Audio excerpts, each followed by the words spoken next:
Today is a movie level opening tutorial without any material. The app used is VideoAE. Enter the software and click Make Video. First, import the video we want to make through resource. This is more suitable for brief dark tones video production. Then click plus sign, add color layer. Click color, select pure black color. Then a black picture will appear on the interface.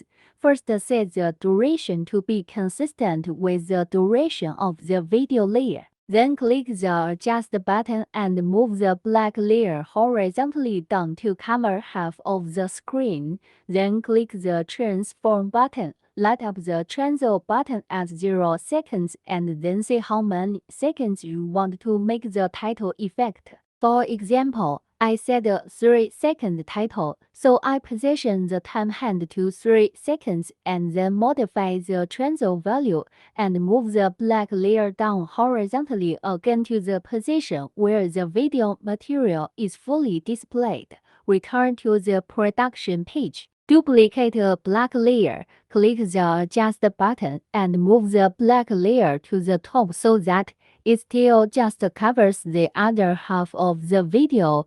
Then click the Transform button.